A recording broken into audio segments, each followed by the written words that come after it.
नहीं, आज सभी कार्यकर्ताओं से जो हमारा सदस्यता अभियान चल रहा है उसकी गति के लिए आज सभी कार्यकर्ताओं से चर्चा हुई है कि जो हमारा टारगेट है उस टारगेट को हम 1-2 दिन में ही अचीव करें। और उसके बाद माननीय प्रधानमंत्री ये हरियाणा के अंदर 9 तारीख को प्रधानमंत्री बीमा सखी योजना उसको पूरे देश के लिए लॉन्च करने के लिए आ रहे हैं। सभी कार्यकर्ताओं से इस बात के लिए ड्यूटियाँ लगाई गई हैं कि उस कार्यक्रम में यहाँ से भारी संख्या के अंदर महिलाओं को पानीपत के ऐतिहासिक भूमि के ऊपर ले जाने के लिए हमने यहाँ रचना योजना बनाई है। आज के 2 कार्यक्रम थे, उसको लेकर के सभी कार्यकर्ताओं से बात हुई है और लगातार हमारी सरकार मजबूती से प्रदेश के अंदर जो हमने वायदे किए थे उन वायदों को धीरे धीरे करके आगे बढ़ाने का काम कर रही है। और हम और गति से आदरणीय मोदी जी के नेतृत्व में हरियाणा प्रदेश को बिना भेदभाव के आगे बढ़ाने का काम हमारी सरकार करेगी। कांग्रेस, क्योंकि जब उनके पास कोई मुद्दा नहीं होता और मुद्दा नहीं होता तो तरह तरह के अनर्गल प्रचार कांग्रेस करती है। पहले तो वो झूठ बोलने का काम विधानसभा लोकसभा चुनाव के अंदर किया है और अब जब उनको हार का मुंह देखना पड़ा तो अब वो ईवीएम को दोषी ठहराने का काम कांग्रेस पार्टी कर रही है। ये दुर्भाग्यपूर्ण है। कांग्रेस अपने क्रियाकलापों की तरफ नहीं देख रही है, दूसरे किसी न किसी को ऊपर तोहमत लगा करके अपने आप को बचना चाहती है, क्योंकि कांग्रेस पूर्ण रूप से उनके पास न मुद्दा है, न इनकी नीति, न नीयत है, न इनका नेतृत्व है और ये सदमे के अंदर घूम रहे हैं। ये इस प्रकार के इधर उधर के आरोप लगा रहे हैं। आज पूरा देश इनके उस झूठ को समझ चुका है। कांग्रेस को चाहे महाराष्ट्र है, हरियाणा है, उसको बाहर का रास्ता दिखाने का काम देश के लोगों ने किया है। आने वाले समय के अंदर नरेंद्र मोदी जी के ऊपर और बड़ा विश्वास देश के लोगों का, प्रदेश के लोगों का बड़ा है और मोदी जी के कामों को लोगों ने मुहर लगाई है और मोदी जी और गति से देश को आगे ले जाने का काम करेंगे।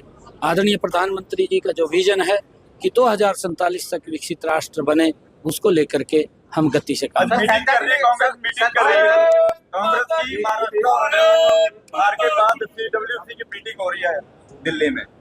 नहीं, देखिए, ये उनके पास मैंने कहा है कि मुद्दा नहीं है। कांग्रेस झूठ बोल करके सत्ता हथियाना चाहती थी। कुछ स्टेट के अंदर झूठ बोल करके उनका चला भी है, उनका तंत्र चल गया है, क्योंकि 5-10 सीटें बढ़ाने में, क्योंकि अब की बार तो कांग्रेस साफ हो रही थी। जब साफ हो रही थी कांग्रेस तो उन्होंने कहा कि कैसे बचा जाए, तो उन्होंने झूठ का सहारा लिया, पवित्र संविधान का सहारा लिया और झूठ फैला दिया संविधान को लेकर के। तो लोगों के अंदर ये झूठ थोड़ा गति से गया और अब उनके पास बैठक में भी विचार करने के लिए कोई मुद्दा नहीं है। अब तो बाहर निकलते हैं या अंदर बढ़ते हैं, चाहे घर में अंदर बढ़ते हैं या घर से बाहर निकलते हैं, ईवीएम को कोसते हैं कि ईवीएम को, क्योंकि जब जहां से वही कांग्रेस का प्रत्याशी जीतता है वहां भी तो ईवीएम थी, वहां नहीं थी। फिर झूठ क्यों बोल रहे हैं? झूठ नहीं फैलाना चाहिए। अरे उसकी क्रेडिबिलिटी के ऊपर कांग्रेस ये उंगली उठा रही है, दुर्भाग्यपूर्ण है और लोगों ने कांग्रेस को नकारा है। कांग्रेस के नेताओं को ये समझ आना चाहिए कि अभी तो ये हालत हुआ है, 2029 के अंदर बिल्कुल सुपड़ा साफ होगा, कहीं कोई दिखाई नहीं, क्योंकि झूठ भी नहीं बिकेगा। झूठ बिक लिया जितना बिकना था। पत्र लिखा कि हरियाणा के जो नशा मुक्ति केंद्र है, आपको पत्र लिखा है बकायदा आज ही कि वो सफेद हाथी साबित हो रहे हैं, कोई खर्चा नहीं हो रहा है, काफी सालों से बजट अटका पड़ा है, कुछ नहीं आ रहा। आज पत्र लिखा उसके साथ सड़कों के मुद्दे को कह रही है। नहीं, देखिए, सभी हमने गति से काम, मैंने कहा है कि हम कर रहे हैं। चाहे सड़क है, हरियाणा प्रदेश की सड़कें सभी मजबूत और तीव्र गति से बनेंगी। नशा मुक्ति केंद्र के ऊपर भी मैं ये कहना चाहूँगा कि देखिए, माँ बाप को भी ये निवेदन करना चाहूँगा, मैं कुमारी शैलजा जी को भी ये कहना चाहूँगा कि आप भी इसके अंदर सार्थक भूमिका अदा करें और हमारी सरकार मजबूती से इसको लेकर के काम कर रही है।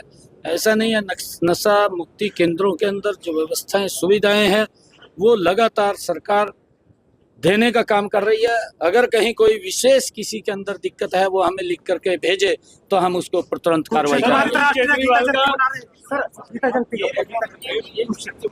कुरुक्षेत्र में अंतर्राष्ट्रीय गीता जयंती मनाई जा रही है। हाँ, हमारे लिए ये परम सौभाग्य की बात है कि कुरुक्षेत्र के अंदर अंतर्राष्ट्रीय गीता जयंती महोत्सव हर्षोल्लास के साथ मनाया जा रहा है।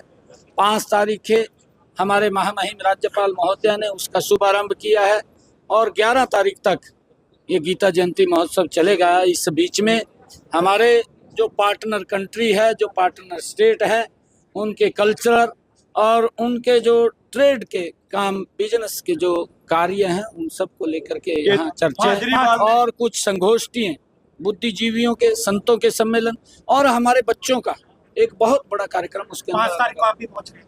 बिल्कुल 5 तारीख को मुझे भी आने का सौभाग्य है। अलग अलग दिनों के अंदर 5 तारीख को नहीं, मैं तो हर रोज ही यहाँ पर हूँ। सर, अरविंद केजरीवाल ने आरोप लगाया है कि दिल्ली के अंदर जो कानून व्यवस्था खराब है उसके पीछे जो वजह है वो अमित शाह है। मैंने कहा है कांग्रेस और केजरीवाल दोनों एक ही थाली में बैठ करके खाते हैं और जब दोनों एक थाली में बैठ करके खाते हैं तो दोनों झूठ तो बोल लेंगे। वो उसका झूठा खैरा, वो उसका झूठा खैरा। जब दोनों एक दूसरे के झूठ के अंदर फंसे हुए हैं तो झूठ तो बोल लेंगे। उनके पास आरोप लगाने के लिए कुछ नहीं है, उनके पास झूठ बोलने के लिए है। ठीक है।